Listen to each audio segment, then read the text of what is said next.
Hey everyone, I'm Ashley, and I'm faculty in the Geoscience department, and I've been doing STEM outreach for years, helping students and communities understand everything geoscience related, from wildfire science to exploding volcanoes. And I'm Matt, and I'm faculty in the College of Education. My work is in teacher education, preparing students to become teachers for Idaho's schools.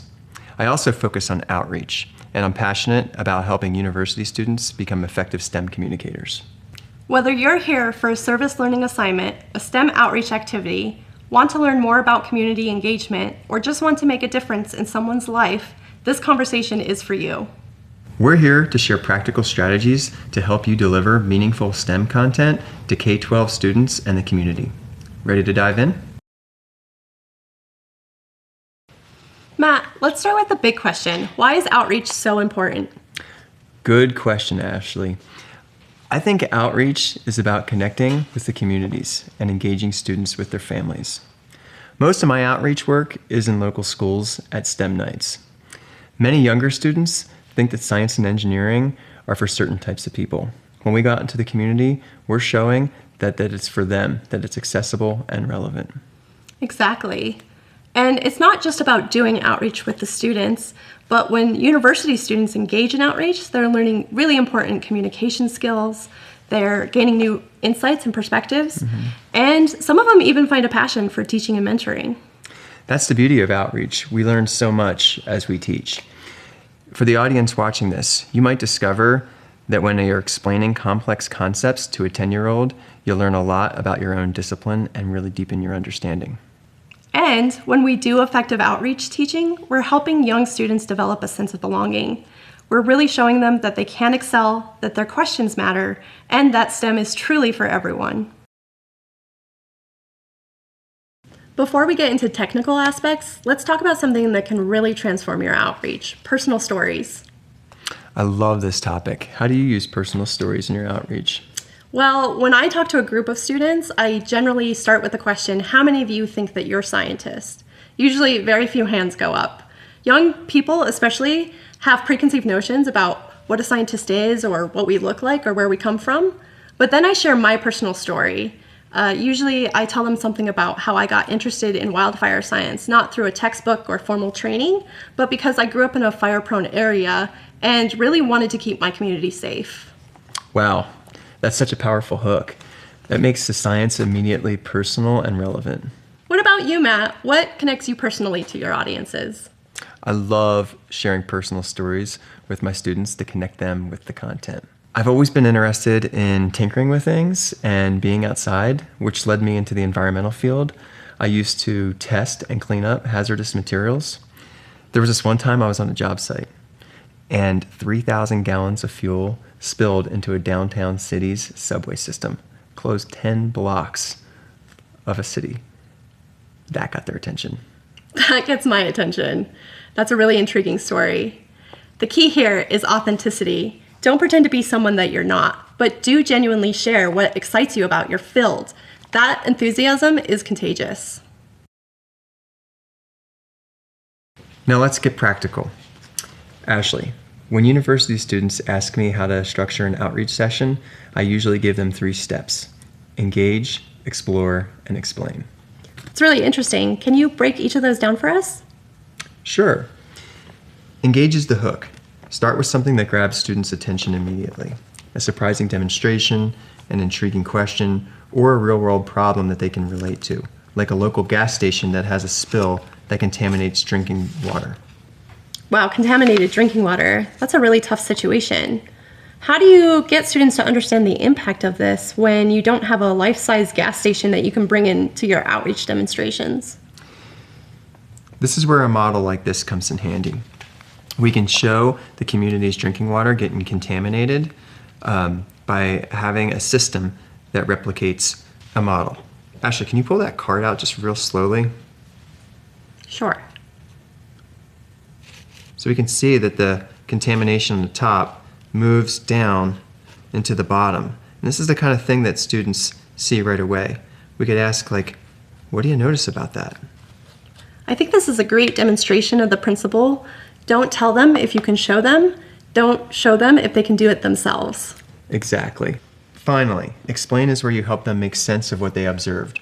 But here's the key. Use their observations as the starting point, not a textbook. With this model, I would ask, what do you notice? I love that. Matt, I've also heard that backward design can be used to structure activities. Can you explain a little bit about backward design and how it fits into this? Yeah, great question. Before you plan any activity, ask yourself, what do I want participants to understand or be able to do by the end? Then work backward. What experiences will lead to that understanding? What questions will guide them there? So it's less about covering content and more about creating those real meaningful experiences.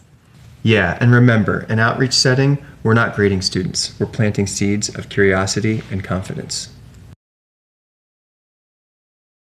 So Matt, we've discussed a little bit about personal stories and engagement, but I really want to dive a little bit deeper into human connection and outreach. How do we actually connect with our audiences? This is where the magic happens, Ashley. First, learn students' names. This creates an immediate connection and builds a relationship with the students. Absolutely, and body language is so important, especially with younger kids. Get down to their level, literally. Sit with them or kneel so that you're making eye contact. Don't tower over them. What about communication strategies? Yeah, use different modalities. Some learners are visual, others are more physical, some learn only through discussion. So make sure that you're building in different visuals, hands-on experiments, and models into your outreach activities. And frame great questions. Instead of asking, do you understand? Ask, what do you notice, like we mentioned before? Or, what would happen if we changed this? Think about asking questions that begin with what, how, and why, and make sure you leave some time for students to respond to. And here's something crucial. Plan for social learning. Kids learn as much from each other as they do from us. So make sure you give the time and space for them to discuss ideas, share their ideas, and then teach each other. And don't forget, establish clear expectations up front. Let participants know what they'll be doing, how they'll be doing it, and what kind of participation you're hoping for. This might be the most important topic. Every audience is different. Absolutely. Let's start with age considerations. Elementary kids learn through wonder and exploration. Keep activities short, 15 to 20 minutes max, and let them get hands-on. Middle schoolers are developing abstract thinking but still need concrete examples. They're also incredibly social, so group work is your friend. But heads up, they can be your toughest critics. High schoolers can handle complexity and want to know, how does this apply to real life? Connect to careers, current events, technology they use. But age is just one factor. Think about place-based considerations. Are you in an urban school? Are you in a rural community? Or are you in a suburban setting? All of these come with different perspectives and experiences. Yeah, consider what matters most to students. What are the community's values, interests, and concerns? How can you connect your science to what matters to them? Accessibility is huge too. Consider your supplies. Are they affordable and available? And can all students participate regardless of physical abilities or language barriers? Format matters as well. A classroom presentation is different than a STEM night with families, which is different than an outdoor setting. The key is gather information before planning your activity. Talk to teachers, community leaders, or organizers. What's the group like? What are their interests? Are there any special considerations? Ashley, as we wrap things up, what's the most important thing to remember? Wow, what an excellent question. And this is something I think anyone who does outreach should really think about. For me, outreach is all about, building those relationships and making science relevant. So when we connect really personally and we make the science relevant to the students, and then we create these amazing experiments where they can succeed, we're actually not just teaching the content, but we're building that confidence and that sense of belonging. I'd also add that it's okay to not know everything. Some of the best moments I've had in outreach where when I say, I don't know, let's investigate that together. And most importantly, remember the fundamentals of why you're doing this.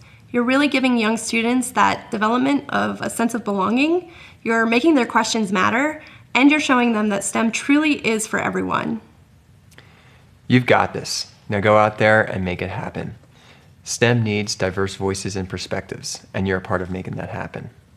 Thank you for joining this conversation. And Happy outreaching.